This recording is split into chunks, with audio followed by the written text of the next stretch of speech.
Assalamualaikum warahmatullahi wabarakatuh. Kembali lagi bersama saya Suci di channel Misteri Mbak Suci. Alhamdulillah sahabat Misteri Mbak Suci, sekarang saya sudah bertemu dengan Ibu Leni. Terima kasih banyak Ibu atas waktunya. Sudah menyempatkan waktu bisa ketemu ya Bu ya. Padahal di kesibukan beliau masih bisa nyempetin waktu nih ketemu saya. Karena waktu pas di Polda itu waktunya juga kan singkat ya. Dan ini adalah Bu Leni yang kalau di belakang kita suka ngomongin sahabat. Kita ngomongin apa nih? Bener Bu, saya serius ini. Suka ngomongin ibu kita-kita.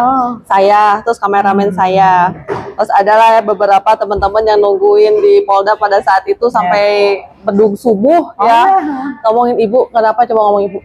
Bu Leni perasaan ada di dalam, kapan keluarnya ya? Kita tuh bukan nungguin saksi sahabat, nungguin Bu Leni. Jadi pada seneng gitu ya, karena Bu Leni ini orangnya humble gitu. Waktu pas ketemu di kantin aja pertama kali ya waktu itu ya langsung ngobrol, dari mana katanya gitu. Saya belum tahu kalau beliau ini adalah pengacara dari salah satu saksi ya. Ya waktu itu saya lagi asik sibuk setting ini Bu, mic ya. Waduh ini gimana, terus ibu di belakang saya kan ngobrol sebentar gitu. Ternyata ibu adalah pengacara dari salah satu saksi. Waktu itu kita sempat kejar-kejar, ibu juga nggak mau pertamanya, nanti aja ya bareng-bareng sama teman-teman katanya gitu. Setelah kita, ibu maulah sedikit aja gitu. Akhirnya alhamdulillah mau. Dan ternyata beliau ini humble banget sahabat, gak nyangka loh. Ibu bolehlah perkenalan dulu dengan Bu Leni, terus jadi kuasa hukumnya Kang Yoris ya. Dari kapan? Terus Kang Yoris sama Teh Yanti beserta keluarga ya? Sebenarnya sih kuasa hukumnya hanya Teh Yanti dan Ayoris ya. Kalau keluarga memang sejauh ini belum ada panggilan untuk keluarganya.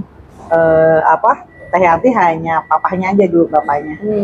Yang lainnya enggak sih, cuman jadi bapak, Ayoris sama Teh Yanti. Tiga aja ya. Nah kalau dari Ayoris nih ya, kan ibu kemarin dampingin Ayoris pada saat pemeriksaan di Polda. Nah itu tuh apa ibu ini sebagai kuasa hukumnya, apa kaitan dengan kasus aja atau misalkan nanti ada Ayoris terkait kasus lain gitu Bu? Nanti ibu tetap dampingin juga gitu klien ibu atau gimana tuh? Apa khusus kasus yang pembunuhan aja? Oh iya, kalau untuk ya so far sih masih sekitar kasus pembunuhan ya, jadi belum. Memang mau ada kasus yang lain? Kalau misalkan kan kita belum nggak tahu ya. Mudah-mudahan enggak ya. Jadi saya itu bersama tim saya yaitu Pak Ramsan Marpaung SHMH dan Pak Nanang Koyim SHMH ya. Kita 3 tim lawyer yang memang kita punya law firm ya, Nalar Office. Kebetulan Ayoris ini dipanggil sebagai saksi waktu itu mengkuasakan ke kami. Awalnya Teh Yanti dulu, nah setelah itu Ayoris baru bapaknya. Jadi sampai saat ini baru kasus pembunuhan aja. Kasus pembunuhan orang tuanya, mamanya ya. Adiknya. Nah terkait ini nih Bu, kalau tadi kan ada kantor ya Bu ya, kalau boleh tahu kantornya di mana Bu? Oh iya, kantornya sih saya itu dikasih 4 tuh ada 3 ya. Kalau yang satu di Gunung Batu, satu lagi di STI Sabili. Kebetulan kita ketua LBH di STI Sabili waktu itu. Kantor kita juga ada juga di Kodam yang Bang Ramsan Marpaung gabung di situ juga. Cuman kita lebih banyak aktifnya memang suka di Gunung Batu ya, di Jalan Gunung Batu sama di Kodam itu. Di Jalan Siliwangi ya. Siliwangi ya.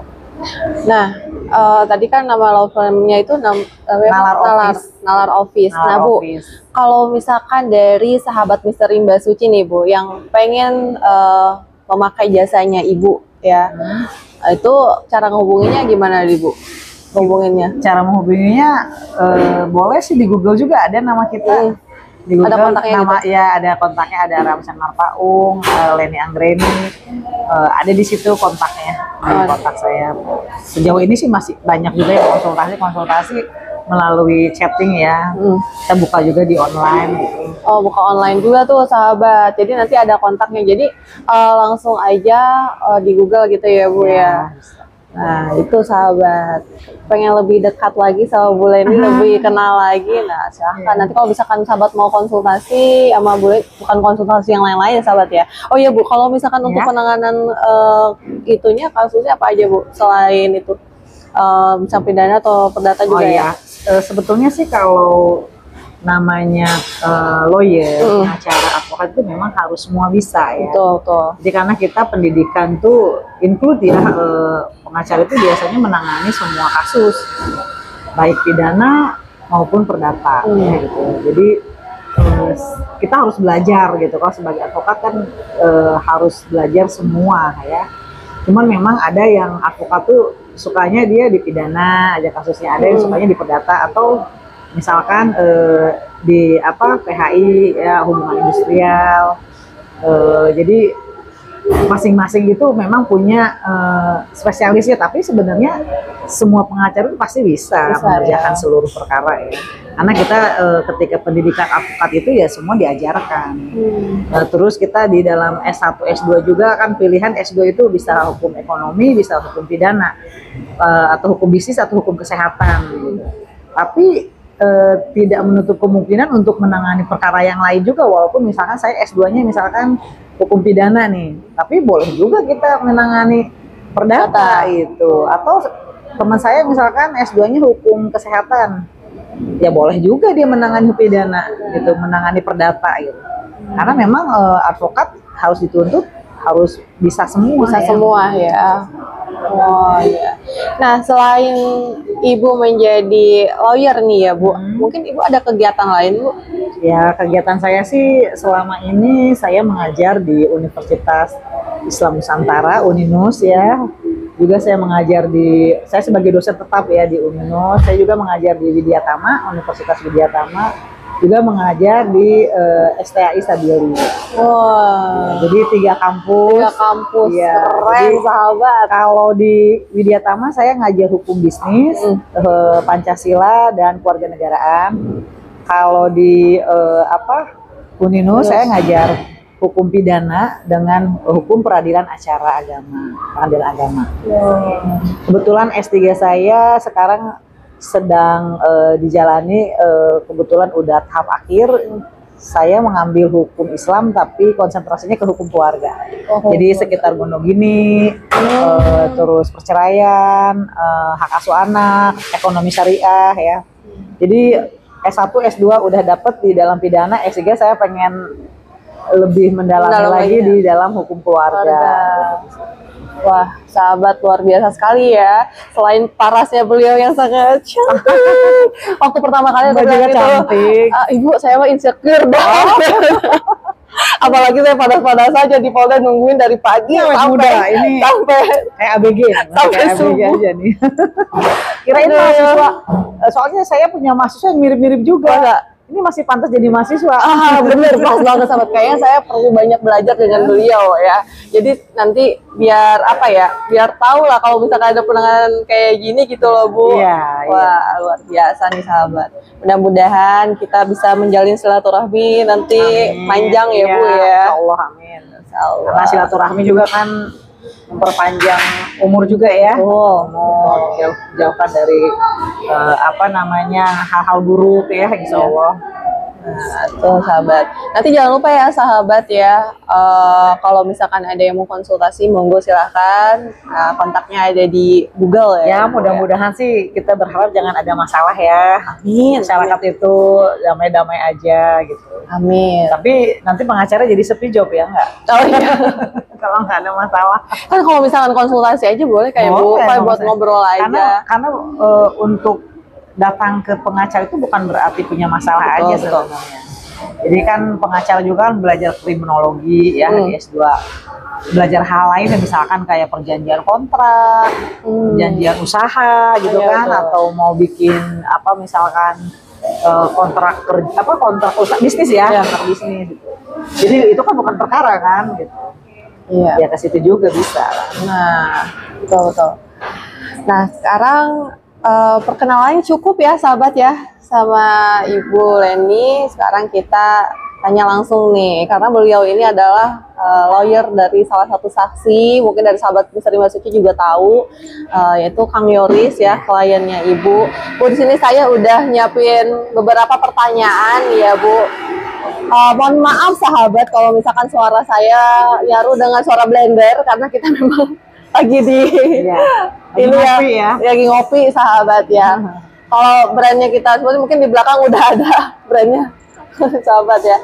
Oke Bu, ini kan terkait kasus ya Bu. Kasus ini kan sudah masuk ke tahun ketiga ya. Mereka udah 2 tahun, sekarang udah nginjak tahun ketiga ya. Pastinya sih sebenarnya 2 tahun ya. 2 tahun.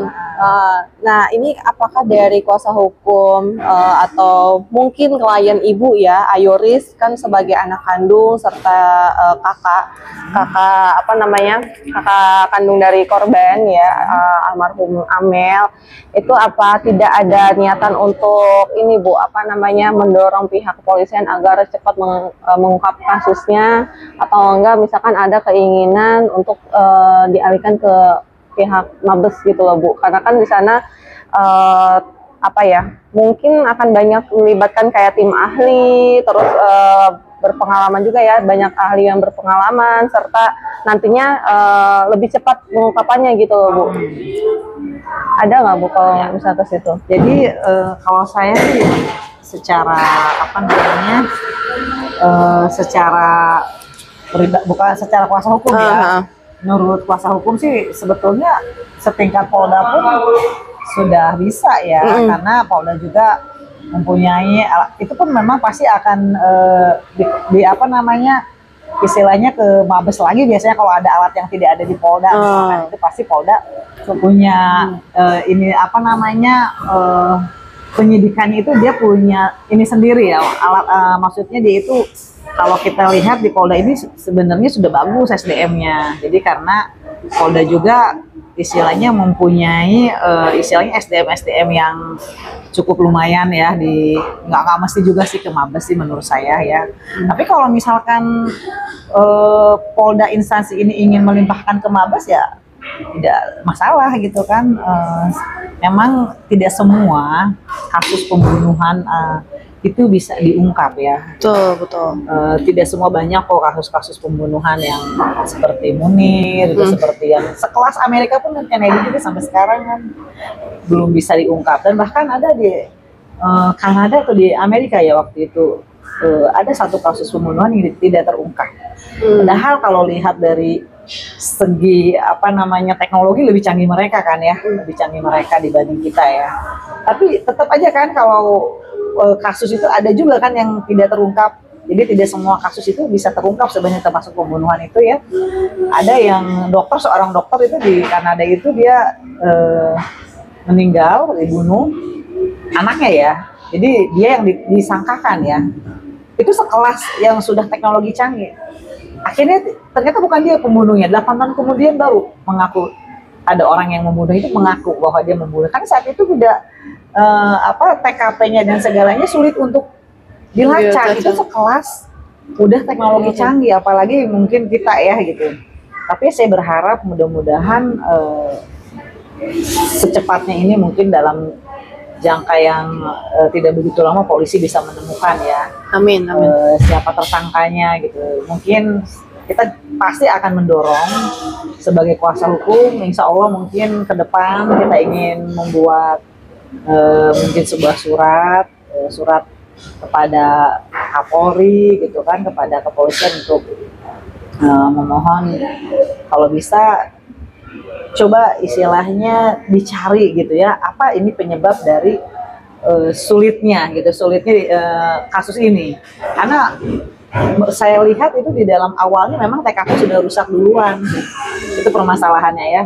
Dan saya juga ingin melihat ingin ngomong kenapa ketika terjadi pembunuhan itu kok ada instruksi untuk dibersihkan bak ya, Terus kayak perhiasan emas yang dipakai Bu Tuti dengan siapa? Dengan Amel. Kenapa itu dikembalikan? Siapa tahu kan ada sidik jari di situ.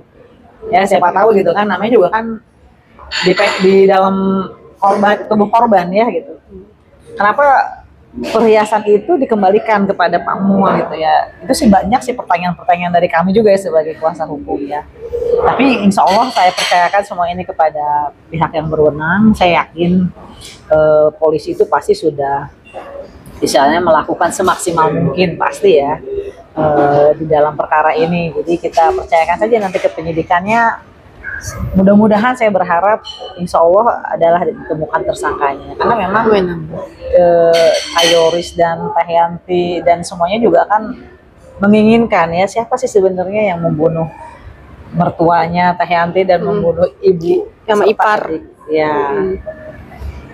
Itu saja sih dari kuasa hukum sih sangat ingin mendorong ya bagaimana, tapi memang ini sudah dilakukan semaksimal mungkin oleh kepolisian. Saya yakin kok polisi itu bekerja sangat profesional ya untuk setingkat Polda ya.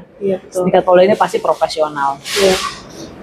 Apalagi kayak kemarin itu pemeriksaan di tanggal 1 itu kan pasti apa ya Bu ya? Ya dari siang sampai subuh ya Bu ya. Pasti itu kan bukan hal yang mudah gitu ya Bu ya. Pasti. Nah, lalu pertanyaan selanjutnya ya Bu nih. Kita sedikit bergeser ke ini ya Bu ya, sekolahan nih ya Bu.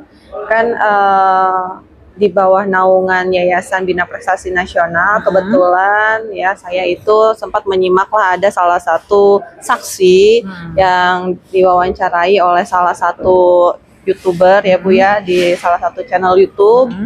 Nah, saksi tersebut di dalam pembahasannya juga dijelaskan bahwa ada pencairan dana BOS Bu. Yang mana dalam proses pencairan dana BOS uang tersebut sempat diserahkan kepada Kang Yoris. Nah, itu kan Kang Yoris kan klien Ibu nih ya Bu ya. Ini kan saat itu juga menjabat sebagai ketua yayasan kan ya waktu itu. Dan pada beberapa kesempatan hal itu juga berganti-ganti orang gitu loh Bu. Nah, apakah Ibu dan tim sudah mengetahui hal tersebut Bu terkait dana BOS yang menurut apa istilahnya dari pengakuan dari klien kami gitu kan, juga berdasarkan apa data yang ada juga ya, bahwa memang saat itu Ayoris ya dia masih di nonaktif kan sebenarnya. Jadi ketua yayasan pun ketua yayasan nonaktif. Iya betul. Terus menurut pengakuan dari klien kami, dia mengatakan memang ada dana BOS yang dicairkan oleh mereka berdua, saksi berdua ini ya, bukan Ayoris yang mencairkan ya. Jadi uang tersebut, dana BOS itu memang ada kan sebagian itu honornya para guru ya, dan memang ada yang tidak sampai sepenuhnya, maksudnya ada pemotongan gitu. Yang saya ketahui itu seperti itu kalau dari pengakuan klien kami ya. Jadi yayasan itu memang saat itu saksi tersebut yang tadi menurut keterangan diwawancara di YouTube yang lain gitu kan, saksi tersebut itu memang pilihannya Pak Yosep, dan Pak Yosep itu sendiri yang ingin memang mengeluarkannya melalui Yoris, karena memang Ayoris itu sebagai ketua yayasan saat itu gitu. Nah, terus ada hal lain juga nih Bu yang menarik nih. Dan di keterangan si saksi yang diwawancarai oleh salah satu channel YouTube juga, di sini kan ditemukan ada dugaan fiktif katanya gitu ya Bu. Di dalam pembicaraan mereka berdua disampaikan ada salah satu kepala sekolah ya bernama Pak Iwan yang setahu saksi tersebut lulusan SLTA. Namun dalam berkas yang ada di penyidik Polda Jabar terdapat ijazah S1 atas nama saudara Iwan tersebut. Apakah itu Ibu serta tim mengetahui? Kalau itu sih kita kurang mengetahui ya, dan kita tidak mengarah ke situ ya. Maksudnya persoalan ini kan kita lagi mencari siapa sih sebenarnya pembunuh dari Bu Tuti dan Amel ya. Jadi kita fokusnya ke situ. Jadi kita tidak istilahnya tidak menyoroti hal ijazah yang SMA jadi S1 itu kita kurang tahu sih. Nggak mengetahui, kalau tim lawyer nggak tahu hal kayak gitu. Berarti lebih terfokus ke kasus pembunuhannya ya Bu ya? Iya. Oke. Nah, terus dari informasi dalam konten tersebut juga ya, yang tadi wawancara sama salah satu saksi itu ya Bu, terhadap apa namanya klien Ibu nantinya kalau misalkan nih Bu terlibat, nah itu bagi Ibu dan tim jika kalau misalkan nanti klien Ibu terlibat, ini gimana nih Bu, Ibu serta tim menyikapinya? Tapi bukan yang kasus pembunuhan ya. Kalau misalkan tadi itu yang terlibat tentang bos, maksudnya dana bos. tuh.